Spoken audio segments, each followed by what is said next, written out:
Ti mga kauturan, basi nagalaom si Buboy kay daw mo ining tuyo niya. Nga kung mapahalin kita sa atong nga puluyan, dala sa may sitio Balogo, madula ng iyang mga problema. Nga pareho sa pagpapatay kay Ninoy Aquino, ang dumdong nila nga madula na ang pagpamatok kag ang kaakig sa mga pumuluyo sa mga sala nga binuhatan ni Marcos adto kag sa subong sa mga sala nga mga ginabuhat sa mag-asawa nga si Huko. Ang dumdong nila by removing sa pagpahalin sa pagpaguba sa akon nga puluyan, matapos na ang ila sininga sakit sang ulo. Ti mga kauturan, si Irene Siningco empleyado sang TESDA kag siya gimpilit. Of course, kung empleyado ka nga casual, hindi ka man pamatok, hindi ka man siling hindi mo pagtumanon ang mando sang imo sining superior kay ginapulbaan man ikaw nga madulaan ikaw sang trabaho. So gimpilit ni si Huko sa mag-asawa nga si Huko nga magbuhat si Abianco Irene Mondero sang isa ka sala, sang isa ka krimen. Gimpilit nga gubon ang pagsinaligay, ang pag-abinay. Bunon sa likod ang isa ka abyan. Iya nga gin-exploit ni si Huko ang kahuyang, ang kaluya sa isa ka tawo nga nagakinahanglan man sa iya nga palangabuhian. Ti mga kauturan, sigurado ako nga batok gid adto sa kagustuhan ni Abianco Irene Mondero. So wala ako sang ginabasol kay Irene, ginabasol ko sini ang mag-asawa nga Buboy kag Judy si Huko. Te siling ko, tuyo nila, pahalinon ako physically. Kay siguro ang masunod sinidi nga buhaton nila, pareho sang buhat sa ako ni Buboy si Huko sang 2006. Ma-file naman ini siya sang exclusion petition nga ipakakas naman ang akon ngalan bilang isa ka bumuluto kay nagsapasaylo ako sang akon, nagparehistro ako bilang butante sang sitio Balogo, Barangay Paho, Alimujan, Iloilo. Sigurado ako nga ang madasol sinay nga tikang sang mga si Huko, pasakaan na naman sang kaso, hambalon na naman ang korte.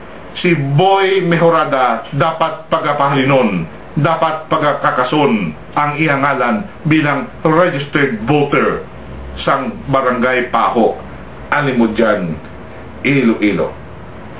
Ti mga kauturan nga ang inabuhat ini sang mga si Huko nga pati ang gamay ta nga payag ginahingabot gid nila nga gubuon gid nila kag hindi kita pagtugutan nga may puloy-an kita sa Barangay Paho, Alimujan, Iloilo, nga daw nahadlok ang mga si Huko sa kay Boy Mejorada. Ano ang dapat kahadlokan? Ano ang dapat kakulbaan ni Buboy kag Inday ninyo Judy sa kay Boy Mejorada? Wala ako sang kwarta, wala ako sang silinggit nga dako nga poder, although provincial administrator kita, may poder man kita, pero hindi kita iyaka sarang nga makatupong sa mga poder sang mag-asawa nga si Huko, ang isa congresswoman, ang isa TESDA Director General, cabinet position. Wala man kita sang guns, wala kita sa mga tinawo nga makabuhat sang mga maluyag sining nga mga hindi husto nga bagay. Ti nga nga ginakulbaan gid ang mag-asawa nga si Huko sa kay Boy Mejorada nga sa sining natabo subong. Ginpadihot gid nila nga ipaguba ang akon nga puloy-an dira sa may Sitio Balago, Barangay Paho, Iloilo. Bali mo dyan, Iloilo. Kay kung aton panumdumon mga kauturan, ang kasubong sini nga mga matalaw nga mga tao, nga madamo sang sala nga binuhatan, madamo nasang kinawatan, ang ila sinay ginakulbaan, hindi ang kwarta. Kay wala sa may makasara nga makatupong sa ila nga kwarta. Wala sila ginakulbaan sa poder, kay wala sang sarang makatupong sa ila poder. Wala sila ginakulbaan sa mga malaing nga tao, kay ang mga malaing nga tao do ara man sa ila kilid tanan. Ang ila lang ginakulbaan, amo iya ang kamaturan. Kay siguro natalupang na nila kag namarasmasan na nila nga kon matabo, wala makita kasiling nga madalagan naging kita. Kag wala man tayo nakasiling nga kung dumalagan kita, nakasiguro kita nga magadaog sila. Kaya tikita naman ang kaigko sa pablitika mga kauturan sa diin ang kwarta ginakabig nga gamhanan. Pero mga kauturan sa subong, ang atong gidla nga hinganiban, kag amugid inigali ang nakakulbaan sa mag-asawa nga si Huko, ang aton lang nga hinganiban, our only weapon is truth. Kamatuoran, kag kamatuoran langgid. Ti mga kauturan, amuning ang maluyag matabo sa mag-asawa nga si Huko, nga kung kita makabig nila tunok sa ila tutunlan, kung kita makabig nila nga nagabalabag sa dalan, nga magapadayon sila, nga magapungko sa poder dira sa 2nd District sang Iloilo. Tiyang ila iya nga pamaagi, pareho sang pamaagi sang conjugal dictatorship mansagto ni Ferdinand kag Imelda Marcos. Gamitan nila sang mga pakusog, gamitan nila sa mga makahas nga mga pamaagi, mga illegal nga mga pamaagi.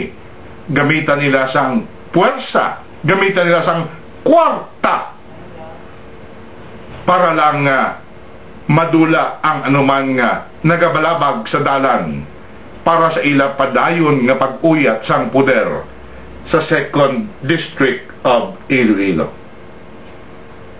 Kulang pa sa ila. Nasa subong pa lang sini minilyon ka pesos na ang ginagasto nila. Minilyon ka pesos nga kwarta sang pumuluyo. Milyon ka pesos ang ginagasto nila sa mga radio stations para lamang magpatigayon sa gitawag black propaganda campaign sa mga ginakabig ni Buboy nga mga kasumpong sini. Kag isa dara ang inyo abyan, ang inyo alagad Boy Mejorada. Ang iya pamagi dinamak, ang iya pamaagi mahigko, ang iya pamaagi mga hindi husto, hindi makatarungan. Kag ini mga kauturan tungod man nga nakahibalo na siya nga kung pabayaan niya lang ini, basi kag basi dako gid ang kahigayunan nga ang kaakig sang pumuluyong Ilonggo, ang mga taga 2nd District, hindi niya mahawiran kag hindi niya mabakal sang kwarta. Black propaganda, harassment, operasyon, pagpamigos, pagpanghingabot, naginbuhat niya ini sa malawig na tinion, batok sa inyo nga alagad, sa inyo nga abyan, Boy Mejorada. Ti wala gid gihapon nagabag-o, nagabugat kag nagalala na lang ang mga pamaagi.